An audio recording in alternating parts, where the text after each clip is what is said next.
Hello friends, welcome back to my channel JSSC वाला। कैसे हैं दोस्तों? आशा करते हैं आप लोग बहुत ही अच्छे होंगे और अपना तैयारी बहुत ही बेहतरीन तरीक़ा से कर रहे होंगे, इधर उधर ना भटकते हुए, क्योंकि कंपटीशन बहुत ज़्यादा टफ होने वाला है। बार बार इस बात को बोल रहे हैं, हालांकि इस बात को बहुत कोई मान रहे हैं और बहुत कोई नहीं मान रहे हैं, बहुत को हल्के में ले रहे हैं। खैर, उन लोगों को हल्के में ले रहे तो कुछ कह नहीं सकते। खैर, जो भी है, चलिए हम लोग रेगुलर बेसिस पे क्लास दे ही रहे हैं, ठीक है। एक दिन भी एब्सेंट नहीं होता है, चाहे जो हो जाए। एब्सेंट होना भी होता है तो पहले वीडियो रिकॉर्ड करके डाल देते हैं, शेड्यूल कर देते हैं अगले दिन के लिए, ताकि आपका क्लास ना छूटे। कहीं जाना भी होता है तो आप देखे भी होंगे कि 2-3 महीने से एक दिन क्लास मिस नहीं हुआ, चाहे एक वीडियो क्यों, चाहे 2 ही क्यों ना हो, जरूर आता है पढ़ाई से रिलेटेड, ठीक है। चलिए, तो हम लोग आज झारखंड जीके जनरल नॉलेज आपको 30 प्रश्न पूछे जाएंगे एग्जाम में, जैसे कि आपको पता हो। 9वां पार्ट हम लोग करने वाले हैं जनरल नॉलेज का पार्ट पर, ठीक है। चलिए, इस चैनल को सबसे पहली बार विजिट किए होंगे तो चैनल को सब्सक्राइब कर लीजिएगा, CGL का स्टूडेंट होंगे तो। चलिए, पहला, यूरोपियन संघ की संयुक्त मुद्रा को क्या नाम दिया गया? यूरोपियन यूनियन का संयुक्त मुद्रा का क्या नाम दिया गया, वो पाला बताना आपको। Pound, euro, rouble, Frank. तो याद रखना, यूरो क्या रखा गया, यूरो रखा गया, ठीक, याद रखना आपको। रूबल किसका दोस्तों? रशिया का है। रूबल किसका है? रशिया का है। और फ्रैंक किसका है? स्विट्जरलैंड का है। फ्रैंक किसका है? स्विट्जरलैंड का है, ठीक है, याद रखना आपको। स्विट्जरलैंड का फ्रैंक है, जिसका आंसर बी हो जाएगा। सार्क का स्थापना कब हुआ था? इसका हेडक्वार्टर कहाँ पे? सार्क का बताइए, सार्क का हेडक्वार्टर कहाँ पे? काठमांडू में। सार्क दोनों इंडिया और पाकिस्तान दोनों मेंबर है, इंडिया और पाकिस्तान दोनों मेंबर है, इसीलिए लगभग ये बंद के कगार पे चला गया है। इसके जगह पे बिम्स्टेक आया हुआ है, ठीक है। बिम्स्टेक हम बाद में बताएंगे, बिम्स्टेक आप पता ही होगा। सार्क में याद रखना, दोनों मेंबर इंडिया पाकिस्तान दोनों भी है। और इसका फुल फॉर्म पूछ सकता है एग्जाम में, दक्षिण एशियाई क्षेत्रीय संगठन। इसका स्थापना जो हुआ था 1985 ईस्वी में होता, ठीक है, 1985 ईस्वी में होता। वर्ष 2021 का फार्मूला 1 विश्व खिताब किस खिलाड़ी ने जीता है? करंट अफेयर देख फार्मूला 21 का है, लेकिन आपको 22-23 जो फार्मूला 1 हम लास्ट एग्जाम के टाइम करवा देंगे, उससे रिलेटेड क्वेश्चन पूछेगा, ठीक है। 21 वाला तो नहीं पूछ सकता मेरे हिसाब से, पूछ देगा तो फिर पढ़ लीजिए। मैक्स वेरस्टेपेन इसका आंसर हो जाएगा, सी इज द राइट आंसर। साहित्य के प्रतिष्ठित व्यास सम्मान से किस व्यक्ति को वर्ष 2021 में 31वां व्यास सम्मान से सम्मानित किया गया? बताइए, 31st व्यास सम्मान किसे मिला दोस्तों?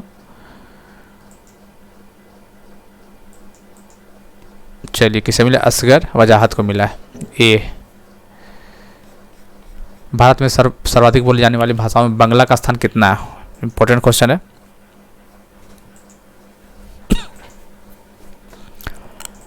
चलिए देखिए, पहला कौन सा बोला जाता है भारत में सबसे ज़्यादा?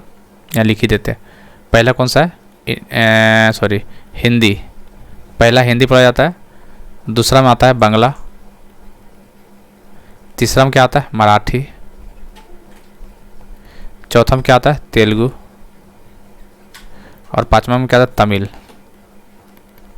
याद रखना, ठीक है। पहला में हिंदी, दूसरा में बांग्ला, तीसरा में मराठी, चौथा में तेलुगु, पांचवा में तमिल। तेलुगु ज़्यादा, फिर तमिल, तेलुगु तमिल याद रखना, ठीक है। भारत में सर्वाधिक बोली जाने वाली भाषा है।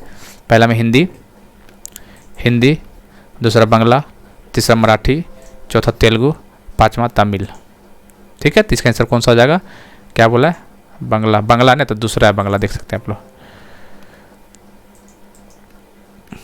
चलिए, रोपवे को पब्लिक ट्रांसपोर्ट के रूप में शुरू करने वाला भारत का पहला शहर कौन सा बना? रोपवे, तो ये है आपका वाराणसी। किस स्तंभ शिलालेख में समुद्रगुप्त की उपलब्धियां अभिलिखित की गई है, जो अपने विजय के लिए नेपोलियन ऑफ इंडिया के नाम से जाना जाता है? सूर्य स्तंभ, विजय स्तंभ, लौह स्तंभ, इलाहाबाद स्तंभ।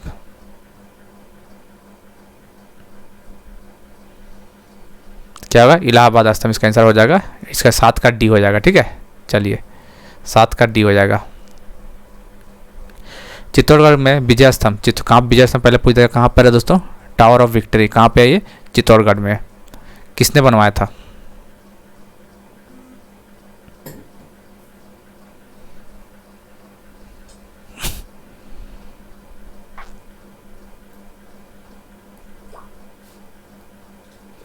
बताइए।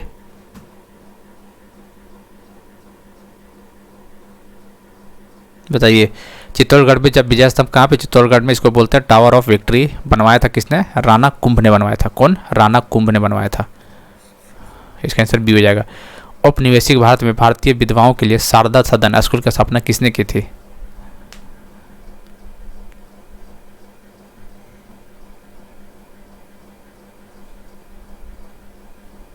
चलिए, औपनिवेशिक भारत में भारतीय विधवाओं के लिए शारदा सदन स्कूल का स्थापना पंडिता रामाबाई ने की थी 1989 में। कहाँ पे? मुंबई में।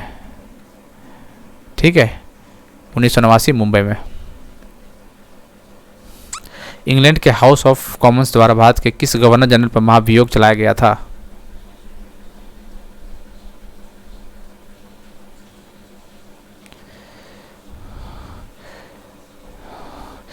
इंग्लैंड के हाउस ऑफ कॉमन्स द्वारा भारत के किस गवर्नर जनरल पर महाभियोग चलाया गया था? तो वैरेन हेस्टिंग। किसके ऊपर? वैरेन हेस्टिंग। यह प्रथम का, ये बंगाल का प्रथम गवर्नर थे वैरेन हेस्टिंग। इसका आंसर हो जाएगा A is the right answer, Warren Hasting. Warren Hasting, ठीक है, वैरेन हेस्टिंग आपको दिमाग में रखना है। निम्नलिखित में से किसके बीच सही मेल है? आपको सही बताना कौन सही है। असहयोग आंदोलन सुरेंद्रनाथ बनर्जी, स्वदेशी आंदोलन रविन्द्रनाथ टैगोर, भारतीय राष्ट्रीय सेना सुभाष चंद्र बोस, स्वराज पार्टी महात्मा गांधी। कौन सा सही? अच्छा, सही पूछा हुआ है। तो भारतीय राष्ट्रीय सेना सुभाष चंद्र बोस।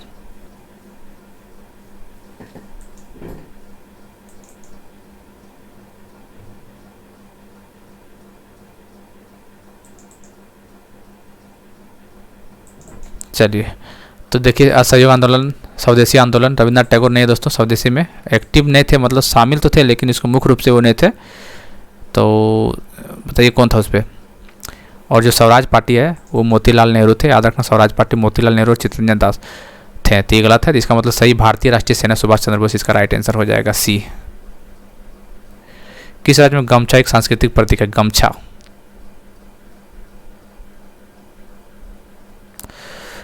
याद रखना, असम में गमछा एक सांस्कृतिक प्रतीक है। कहाँ पे? असम में।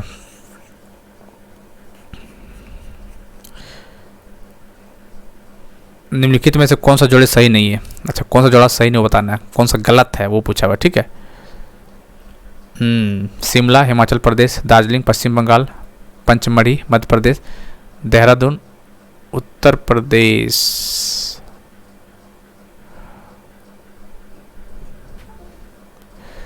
सही जवाब नहीं है। ठीक है, तो देहरादून उत्तर प्रदेश गलत हो जाएगा। ठीक है, ये गलत हो जाएगा, उत्तराखंड का होगा ये। ठीक है, सबसे ऊंचा भारतीय जलप्रपात, सबसे ऊंचा, सबसे ऊंचा,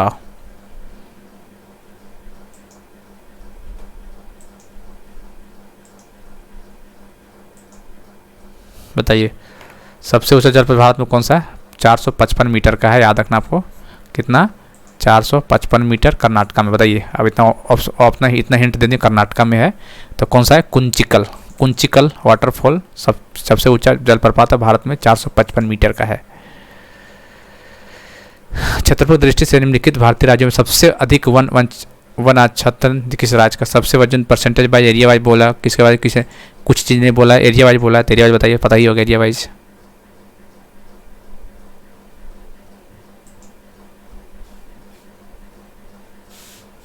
तो कौन सा है? पहला मध्य प्रदेश में आता है, इसका आंसर तो वही होगा। दूसरा में कौन सा आता है? पहला मध्य प्रदेश, दूसरा में अरुणाचल प्रदेश, तीसरा छत्तीसगढ़, चौथा उड़ीसा, पांचवा क्या बताइए? महाराष्ट्र। याद रखना है, एरिया वाइज पहला मध्य प्रदेश है, चलिए, दूसरा अरुणाचल प्रदेश है, तीसरा छत्तीसगढ़ है, चौथा उड़ीसा है और पांचवा महाराष्ट्र है। सरसों के बीज का सबसे अधिक उत्पादन करने वाला राज्य? सरसों, सरसों, सरसों। चलिए, सरसों का सबसे ज़्यादा कहाँ होगा दोस्तों? ऑप्शन के हिसाब से देखा जाए तो राजस्थान इसका सही हो जाएगा। सरसों और राजस्थान। इस समय भारत में कच्चे पेट्रोलियम का सबसे अधिकतम उत्पादन निम्नलिखित में से कौन करता है? असम, गुजरात, अपतटीय, मुंबई हाई, तटीय तमिलनाडु।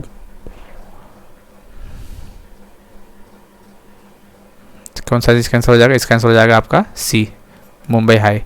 निम्नलिखित में से कौन सा लुप्त प्राय जानवर विश्व का उत्तम एवं सबसे महंगा ऊन देता है? चीरू, कश्मीरी बकरी, कश्मीरी भेड़, चित्तल, हिरन।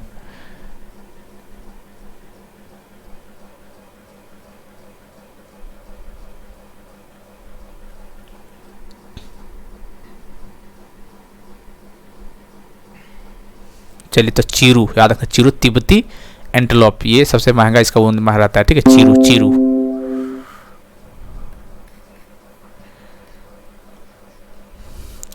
अच्छा ये थोड़ा दिख नहीं रहा, राष्ट्रीय आय क्या है, तो थोड़ा सा धुंधला हो गया। राष्ट्रीय आय क्या है दोस्तों, तो इसका आंसर यही है, या एक वर्ष में किसी देश में उत्पादित सभी वस्तुओं तथा सेवाओं को धन्य मूल्य को राष्ट्रीय आय बोलते हैं। एक बार देख लीजिएगा इसको, ठीक है, थोड़ा धुंधला दिख रहा है, कोई बड़ी बात नहीं। चलिए, भारत में किसके सुझाव पर सरकार द्वारा कृषि फसलों का न्यूनतम समर्थन एमएसपी निर्धारित किया गया है। एमएसपी, मिनिमम सपोर्ट प्राइस, किसके द्वारा, सीएसीपी द्वारा, ठीक है, किसके द्वारा, सीएसीपी के द्वारा, सीएसीपी के द्वारा, कृषि लागत और मूल्य आयोग। भारत में फेरा का स्थान ले लिया है, फेरा, फेरा स्थान कौन ले लिया बताइए।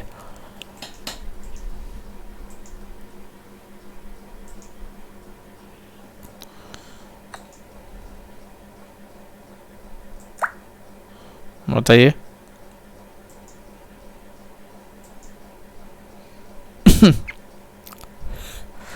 फेरा और फेमा, विदेशी मुद्रा विनिमय अधिनियम, ठीक है, फेरा 1973 में, आपको याद रखना डेट आपको।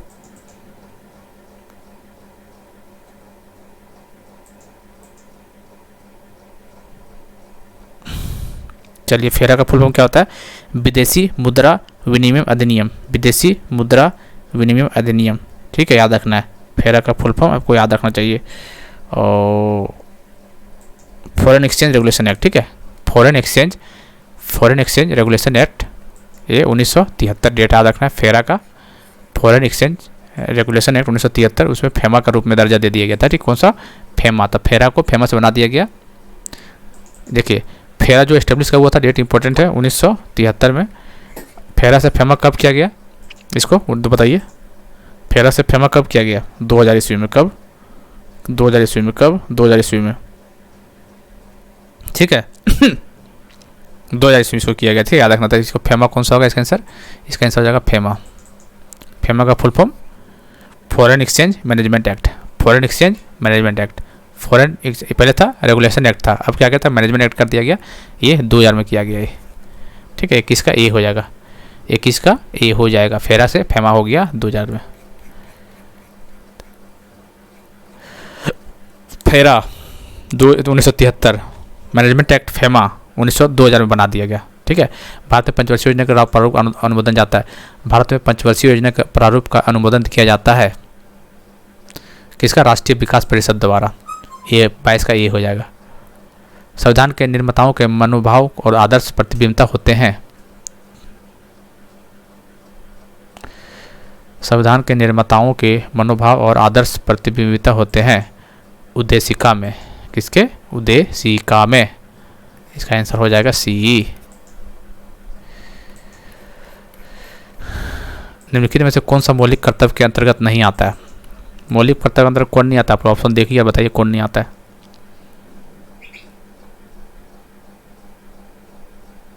अभिव्यक्ति की स्वतंत्रता का संरक्षण, आर्टिकल 19, ठीक है, इसका आंसर डी हो जाएगा, इसका आंसर डी हो जाएगा।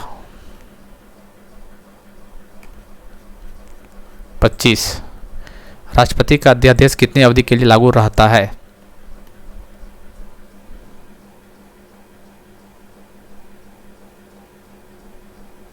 राष्ट्रपति का अध्यादेश कितने महीने तो लागू रहता है, तो याद रखना है कितने महीना, कहाँ गया भाई मेरा पेन, 6 मंथ, कितना, 6 महीना। त्रिस्तरीय पंचायती राज तंत्र में शामिल है 73वां संविधान संशोधन 1992, याद रखना है 24 अप्रैल 1993 को लागू किया गया था, 24 अप्रैल 1993 को लागू किया गया था। तो कौन कौन सा है आपको, ग्राम पंचायत, ब्लॉक अथवा पंचायत समिति, जिला परिषद, यही सब है, ग्राम पंचायत, पंचायत समिति, जिला परिषद, यही सब आता है इसमें, ठीक है। इसका आंसर हो जाएगा 26 का सी, देख लीजिए 26 का सी होगा। निम्नलिखित में से गांधी के हत्यारे the making of Nathuram Godse नामक पुस्तक के लेखक कौन है? धीरेन्द्र झा, शांतनु गुप्ता, आदित्यनाथ, संजू वर्मा।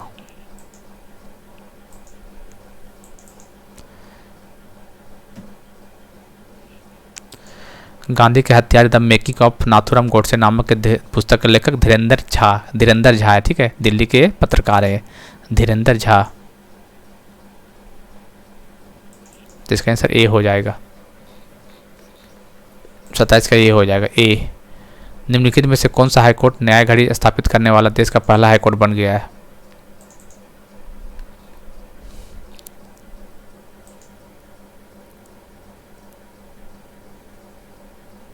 कौन सा होगा? गुजरात हाईकोर्ट। कौन सा हाईकोर्ट दोस्त? गुजरात हाईकोर्ट। चलिए, ए इज द राइट आंसर। स्वर्ण जयंती ग्राम स्वराज योजना की शुरुआत किस प्रधानमंत्री के द्वारा किया गया था? स्वर्ण जयंती ग्राम स्वरोजगार योजना की शुरुआत किस प्रधानमंत्री के कार्यकाल में हुई थी?